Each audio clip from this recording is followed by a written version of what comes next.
मैं आज आपसे जिस किताब के बारे में बात करने जा रहा हूँ, वह एक बहुत ही प्रभावी एवं ताकतवर विचार को आपके सामने रखती है।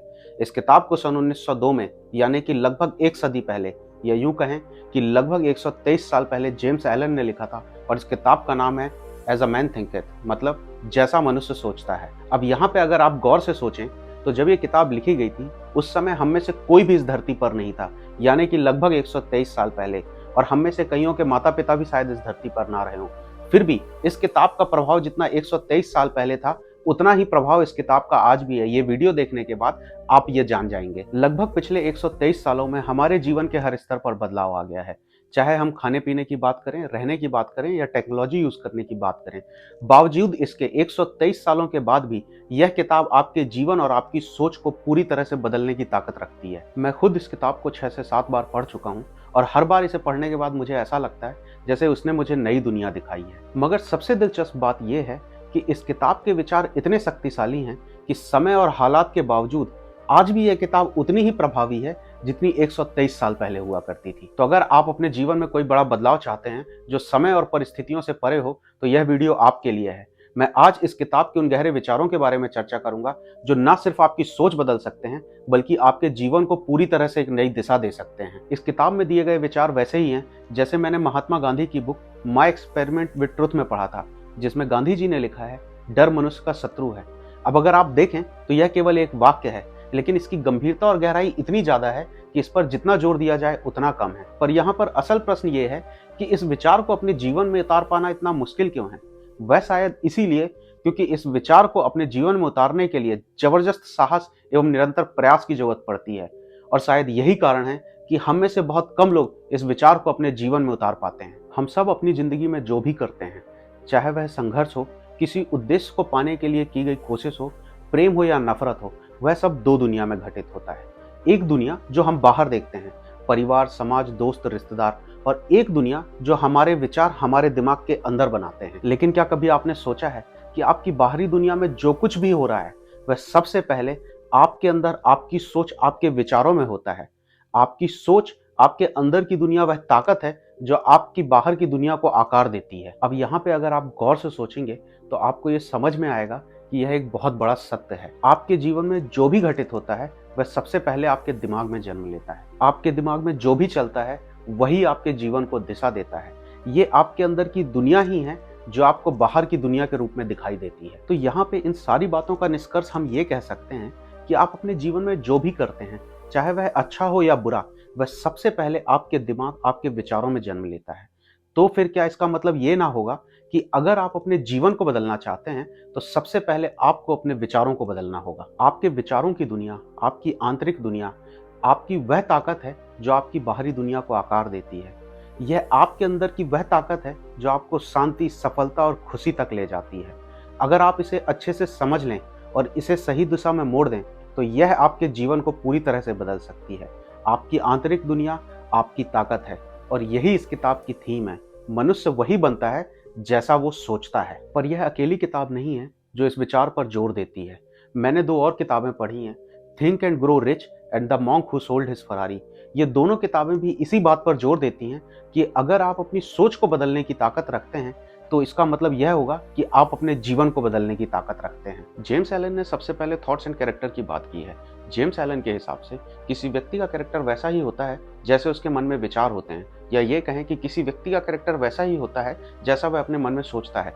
जैसे कि एक छोटे से बीज से एक बड़ा पेड़ बनता है, वैसे ही दुनिया में जो भी बड़े बड़े काम होते हैं वो किसी एक व्यक्ति के मन के एक विचार से शुरू होते हैं। आपने कई बार सुना होगा कि कई बार गानों और पिक्चरों का विरोध किया जाता है कि ये गलत चीजों को बढ़ावा दे रहे हैं। इसका सबकॉन्शियसली मतलब यही होता है कि विरोध करने वाले यह नहीं चाहते कि वह गलत विचारों को नई जनरेशन के मन में डालें, क्योंकि उन विचारों से ही उनका जीवन बनता है। जेम्स ने आगे बताया है कि किसी व्यक्ति का भविष्य अच्छा या बुरा होना पूरी तरह से केवल उस व्यक्ति के हाथ में ही होता है। वह क्या सोचेगा, किस विचार को अपने दिमाग में जगह देगा, यह पूरी तरह से उस पर ही निर्भर करता है, जिसे हम किसी व्यक्ति का नजरिया भी कहते हैं। और किसी व्यक्ति का नजरिया सही होने के लिए उसके विचारों का सही होना भी जरूरी है। जेम्स का कहना है कि चाहे परिस्थितियां कुछ भी हों, लेकिन इस सारी दुनिया में आपका मास्टर केवल एक ही व्यक्ति है और वो आप स्वयं हो। बुरे से बुरे वक्त में भी जो व्यक्ति अपने सही विचारों को नहीं छोड़ता है, तो हम में से बहुतों ने जीवन में यह अनुभव किया है कि समय और परिस्थितियां बदल जाती हैं, लेकिन इस बुरे वक्त में ही जब आप बैठकर परिस्थितियों का आकलन करते हैं, क्या गलतियां हुई, क्यों यह बुरा वक्त आया और इससे कैसे बचा जा सकता था, तब आपके दिमाग में एक समझ पैदा होती है जो आपके कैरेक्टर पर रिफ्लेक्ट करती है। यह ठीक वैसा ही है कि जब गहरी खदानों में जाकर, जहां गर्मी, पसीना और मेहनत के सिवा कुछ नहीं होता, लोग ढूंढते हैं, तभी उन्हें हीरा और सोना मिलता है। मैंने सर जॉन हारग्रेव की एक किताब पढ़ी है जिसका नाम है माइंड हैकिंग। उसमें एक चैप्टर है you are not your mind. इसका मतलब आप और आपका दिमाग अलग अलग हैं। अब सुनने में ये बात जरा अजीब लगती है, मगर यह सत्य है। इस बात को आगे बढ़ाते हुए जेम्स एलन लिखते हैं कि अगर आप अपने विचारों को ऑब्जर्व करते हो और उससे अपने जीवन में पड़ने वाले प्रभावों को ऑब्जर्व करते हो, इसके बाद आपके जीवन में गलत प्रभाव डालने वाले विचार को अगर आप ट्रैक कर पाते हो और उस विचार को बदलने की क्षमता आप रखते हो, तो आप अपने जीवन और परिस्थितियां दोनों को बदल सकते हो। यहाँ पर प्रकृति का एक बहुत बड़ा नियम काम करता है, ही हु सीकeth findeth and to him who shall knock it shall be opened। मतलब आप जो ढूंढेंगे आपको वही मिलेगा और आप जिस दरवाजे को खटखटाएंगे आपके लिए वही दरवाजा खुलेगा। तो यहाँ पर यह बहुत जरूरी हो जाता है कि अपने जीवन को सही दिशा देने के लिए आप सही चीज को ढूंढें और सही दरवाजे को ही खटखटाएं। आगे जेम्स एलन ने बात की है कि कैसे विचारों का आपके जीवन की परिस्थितियों पर असर पड़ता है। आप अपने दिमाग को एक गार्डन की तरह समझ सकते हैं जिसमें अलग अलग तरीके के पेड़ पौधे लगे होते हैं। कुछ जो खुशबू देते हैं गुलाब की तरह, कुछ जो केवल बढ़ जाते हैं घास की तरह, कुछ में केवल कांटे लगे होते हैं और कुछ जहरीले होते हैं। अब अगर आप चाहते हैं कि आपका गार्डन हमेशा साफ सुथरा रहे, मेंटेन्ड रहे, उसमें से खुशबू आती रहे, तो आपको रोज उस पर थोड़ा थोड़ा काम करना होता है। आप जहरीले और कांटे वाले पेड़ों को काटते हैं या उन्हें बढ़ने नहीं देते। गुलाब के और अच्छे पेड़ों पर आप खाद डालते हैं और ये भी चेक करते हैं कि कहीं अच्छे पेड़ों पर कीड़े ना लग गए हों। इन सब के बावजूद आपको रोज अच्छे पेड़ों पर पानी भी डालना पड़ता है। आपने कबीरदास जी की वो कहावत तो सुनी होगी, धीरे धीरे रे मना धीरे सब कुछ होए, माली सींचे 100 घड़ा ऋतु आए फल होए। मतलब आपको तो निरंतर प्रयास करते ही रहना है, समय आने पर आपके विचारों और आपके द्वारा किए गए काम का असर दिखता है। अब ठीक ऐसे ही जब आप अपने दिमाग के गार्डन से बुरे विचारों को हटाते रहते हैं और केवल अच्छे विचारों पर पानी देते हैं या केवल अच्छे विचारों पर फोकस करते हैं, तो एक समय के बाद आपके दिमाग का गार्डन साफ हो जाता है और इसी को क्लीन थिंकिंग कहते हैं। आपने लोगों को कहते सुना होगा कि उसकी सोच बहुत साफ है या उसके दिमाग में बहुत क्लैरिटी है। ये वही लोग हैं जो कंटिन्यू केवल सही विचारों पर फोकस करते हैं और बुरे विचारों को अपने दिमाग में आने नहीं देते। अब हम फिर से चलते हैं कबीरदास जी की उस कहावत पर, धीरे धीरे रे मना धीरे सब कुछ होए, माली सींचे 100 घड़ा ऋतु आए फल होए। मतलब जब आप कंटिन्यू अपने दिमाग के गार्डन को क्लीन रखते हैं और उस पर काम करते हैं, तो एक समय आने के बाद उसके परिणाम आपके जीवन में दिखाई देते हैं। अब ये मैं आप पर छोड़ता हूं कि आप अपने दिमाग को क्लीन रखते हैं या फिर उसे ऐसे ही छोड़ देते हैं ताकि उसमें झान झनकार कीड़े मकोड़े अपना घर बना सकें। पर आप अपने दिमाग में जिन विचारों को जगह देंगे, आप अपने दिमाग में जो भी होने देंगे, उसके परिणाम आपके जीवन में आएंगे ही। अब ये सब सुनकर आपको लग रहा होगा कि यह तो बड़ी मुश्किल का काम है और पता नहीं इतना सब करने के बाद, इतना सोचने के बाद कुछ होगा भी या नहीं। तो यहाँ पर मैं आपको बताना चाहूँगा कि स्टीव जॉब्स ने एक बार अपने इंटरव्यू में कहा था कि आपकी 80% ऊर्जा केवल आपकी थिंकिंग को क्लीन करने में लगती है, बाकी का काम 20% के साथ हो जाता है। ऐसे ही इलॉन मस्क हमेशा फर्स्ट प्रिंसिपल की बात करते हैं। तो अगर आप समझेंगे तो ये सारे लोग अपने दिमाग में क्लियरिटी रखने की ही बात कर रहे हैं। अंग्रेजी में एक कहावत है, ग्रेट माइंड्स थिंक अलाइक। इसका मतलब दुनिया में जितने भी ग्रेट माइंड्स हैं, अगर आप गौर से देखेंगे तो उनके दिमाग में कहीं ना कहीं एक सिमिलरिटी होगी। जैसे कि आज हम दिमाग के गार्डन को क्लीन करने या अपनी थिंकिंग को क्लीन करने की बात कर रहे हैं। आगे जेम्स एलन लिखते हैं कि हर वो आदमी जिसने कभी अपने विचारों पर गौर किया है या उनको बदलने की कोशिश की है, वह यह बात जानता है कि जीवन की परिस्थितियां केवल विचारों से ही उत्पन्न होती हैं। जेम्स एलन ने यहाँ पर बहुत इंपॉर्टेंट बात लिखी है कि आपकी आत्मा सीक्रेटली उसी को अपनी ओर अट्रैक्ट करती है जिसे वह अपने अंदर रखती है, चाहे वह किसी के प्रति प्रेम हो, नफरत हो या कुछ और। आपकी आत्मा अपने अंदर की अच्छी सोच की ऊंचाइयों तक पहुंचती है और अपने अंदर की बुरी सोच के निचले स्तर तक गिर जाती है। आपके जीवन की परिस्थितियां वो साधन हैं जिसकी मदद से आपकी आत्मा जो पाना चाहती है अपने जीवन में वह वो अचीव करती है। जेम्स आगे लिखते हैं कि कोई भी व्यक्ति अपने जीवन के बुरे समय में भाग्य या परिस्थितियों के कारण नहीं पहुंचता, बल्कि अपने बुरे विचारों और बुरी इच्छाओं के कारण वह वहां पर पहुंचता है। यह ठीक वैसे ही है जैसे एक अच्छे विचारों वाला व्यक्ति कभी भी बाहरी दबाव में आके गलत काम नहीं करता, एक बुरे विचारों वाला व्यक्ति किसी भी परिस्थिति में कोई भी बहुत अच्छा काम या बड़ा काम नहीं कर पाता।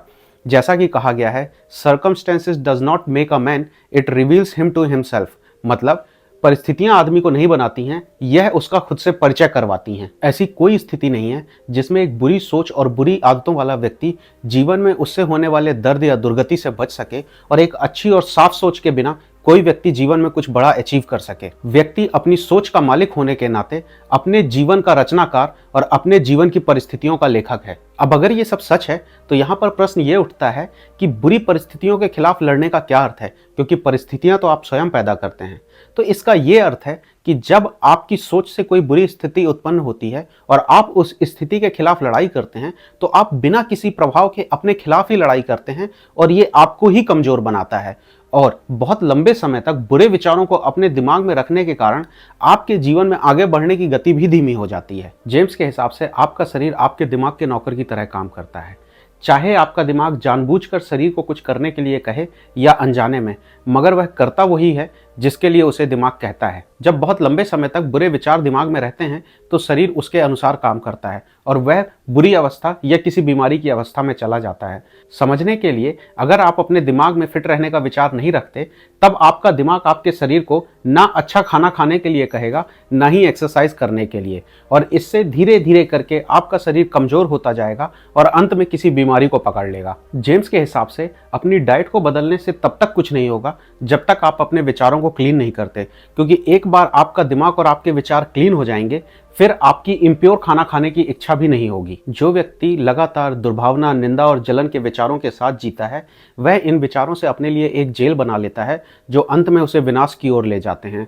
और इसका उल्टा, जब कोई व्यक्ति दूसरों की सद्भावना के विचारों के साथ रहता है, दूसरों का भला करने का सोचता है और दूसरों के साथ मिलकर रहता है, तब वह अपने वर्तमान जीवन को ही स्वर्ग बना लेता है। आगे जेम्स एलन ने विचारों के जीवन के उद्देश्य से जुड़े होने की बात कही है। जेम्स के हिसाब से जब तक आपके विचार किसी उद्देश्य से जुड़े नहीं होते, जीवन में कुछ भी अचीव नहीं किया जा सकता।